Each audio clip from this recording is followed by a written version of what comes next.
Welcome to the Daily History Chronicle. Each day, we travel back to discover a pivotal moment that changed the world. These aren't just dates and facts.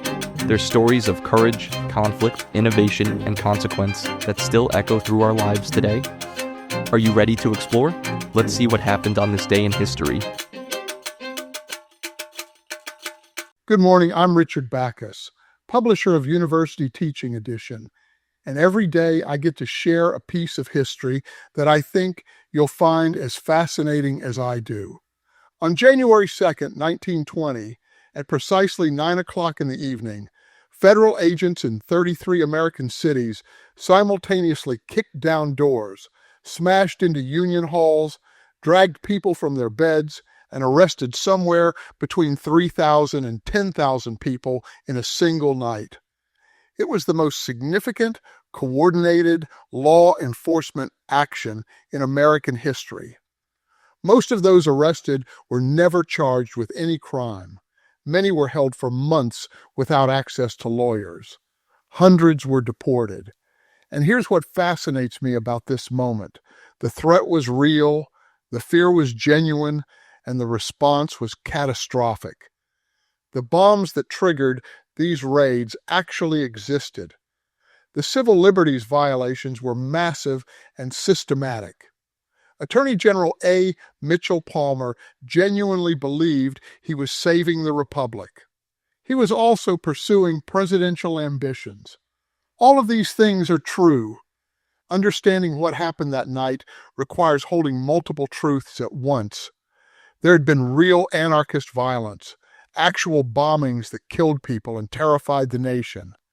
The fear gripping America after World War I wasn't manufactured out of nothing, but the raids themselves violated nearly every constitutional protection Americans claimed to hold sacred. Innocent people suffered, families were destroyed, and the man who orchestrated it all, far from being prosecuted for abuse of power, nearly became President of the United States. What stopped him wasn't justice. It was his own overreach. Picture this, January 2nd, 1920, New York City. At 8:30 p.m., half an hour before the coordinated national raids were supposed to begin, Special Agent Frank Francisco and his team burst into the offices of Novi Mir, a Russian-language communist newspaper on the Lower East Side. Over the next hour, they hit 12 more locations. Communist Party headquarters, Communist Labor Party offices, meeting halls. They confiscated records, detained everyone they found, and demanded proof of citizenship on the spot. Those who couldn't produce papers, and many immigrants wouldn't carry citizenship documents to a political meeting, were arrested, loaded into vehicles, and shipped to Ellis Island to await deportation. In Detroit, nearly 1,000 men were herded into a windowless room on the top floor of a federal building. They were kept there for almost a week with no heat, inadequate food, and no contact with the outside world. Later, they were transferred to Fort Wayne, where interrogations involved torture and family members were assaulted in front of detainees to extract confessions. In dozens of cities across America, the scene was the same. Federal agents, local police, and, in some cases, private vigilantes burst into homes, pool halls, bowling alleys, and social clubs. They arrested people for being in the wrong place, for having the wrong friends, for subscribing to the wrong newspaper. 700 arrests in New York alone. Nearly 3,000 nationwide that first night. Thousands more in follow-up raids over the next few days. This wasn't hidden. This happened in the open, in America, just over 100 years ago. To understand how we got here, you have to go back to June 2nd, 1919. That's when a bomb exploded at the Washington, D.C. home of Attorney General A. Mitchell Palmer. It was one of 8 bombs that went off simultaneously in 8 different cities that night, targeting judges, politicians, and business people. The bomber at Palmer's house blew himself up, body parts scattered across the street. Pamphlets were found at the scene signed "The Anarchist Fighters," promising more violence. That wasn't the first incident. A month earlier, in late April and early May, 36 mail bombs had been sent to prominent Americans. Most were intercepted, but one blew off the hands of a senator's maid when she opened a package. The country was already on edge. World War I had just ended. The Russian Revolution had turned Russia communist. Labor strikes were paralyzing major cities. Seattle's general strike had shut down the entire city for 5 days. Race riots had torn through Chicago, killing dozens. Inflation was rampant. Unemployment was rising, and now bombs were going off. The fear was real. I want to be clear about that. These weren't imaginary threats or government fabrications. Anarchists really were setting off bombs. People really were dying. The question wasn't whether there was danger. The question was what to do about it. Palmer's answer was what became known as the Palmer Raids.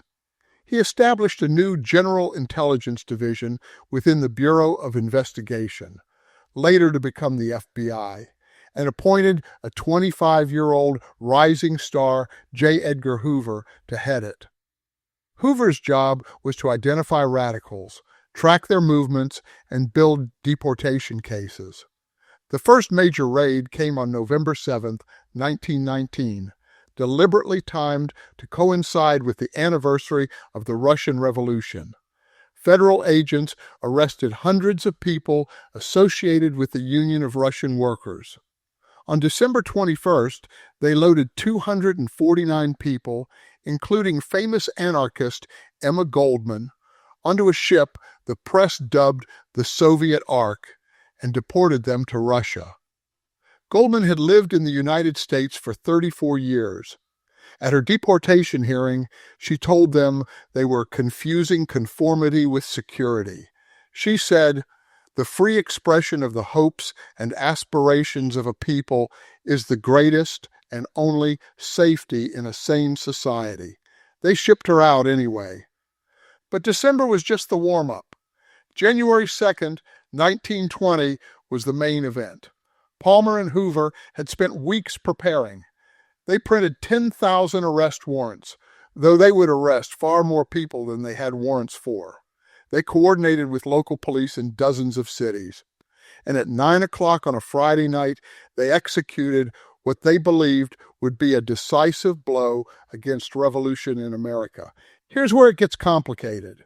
Most of the people arrested were immigrants, many of them Italian or Eastern European Jews. Most were members of labor unions or socialist organizations. Very few had any connection to actual violence. In Chicago, the prosecutor claimed the raids had uncovered a hysterical plot to shut off the city's electricity and steal its food supply. No evidence was ever produced. In New York, after arresting 700 people, agents found 3 pistols and some radical literature. That was it. No bombs, no weapons caches, no revolutionary conspiracy. And the methods were brutal. People were arrested without warrants and held without charges. Denied access to lawyers, sometimes for months. Families had no idea where their relatives had gone. In one case that later came to light, a man was arrested at a bowling alley simply because he was standing near someone who subscribed to a socialist newspaper.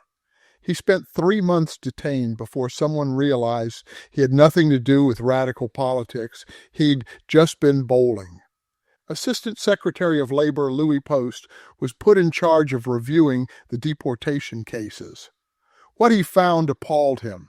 He called the raids a stupendous and cruel fakery. He began canceling deportation orders, eventually overturning more than 1,500 of them because they were based on nothing but membership in an organization, with no evidence of violent intent. Of the thousands arrested in the January raids, only 556 were ultimately deported. Palmer's congressional allies tried to impeach Post for not being patriotic enough. It backfired spectacularly.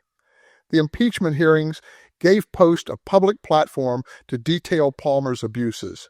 He testified for 2 days, calmly and methodically explaining how the Justice Department had violated the Constitution. Even Palmer's supporters came away impressed. Congressman Edward Pugh, who had expected to support Palmer, told Post afterward, "I feel that you have followed your sense of duty absolutely." But Palmer wasn't done. He was running for president and needed to keep the crisis going. In the spring of 1920, he announced that he had uncovered evidence of a massive communist uprising planned for May 1st, 1920, May Day. He said 300,000 communists were already inside the United States, ready to unleash revolution. Extra police were deployed. Cities went on high alert. The nation waited, holding its breath. May 1st came and went. Nothing happened. Not a single incident. The great uprising Palmer had predicted turned out to be a fantasy. His credibility evaporated overnight. When the Democratic Convention met that summer to choose a presidential nominee, Palmer lost to James M. Cox, who himself would lose to Warren G. Harding in November. The whole episode sparked an unexpected backlash that led to the founding of the American Civil Liberties Union. The ACLU's first act was to publish a detailed report documenting the Justice Department's illegal practices during the Palmer raids. Prominent lawyers and law professors, people like Felix Frankfurter, who would later become a Supreme Court justice, signed it. Federal Judge George W. Anderson wrote in a ruling ordering the release of 17 detainees. A mob is a mob, whether made up of government officials acting under instructions from the Department of Justice, or of criminals and loafers and the vicious classes. We're still living with the echoes of those decisions. Every time there's a terrorist attack, we have the same debate. How do you balance security and liberty? How much power should the government have to detain people without trial? Can we target people based on their ideology, their associations, their ethnicity? The parallels to more recent history aren't subtle. After September 11th, 2001, the Pent Bomb investigation swept up hundreds of Muslim immigrants, many held for months without charges. Immigration and customs. Enforcement raids between 2010 and 2020 have arrested people at their homes, their workplaces, and sometimes separated families without warning. The debates about surveillance, about profiling, about trading liberty for security, we're still having those same arguments. And here's what troubles me. We never quite learned the lesson.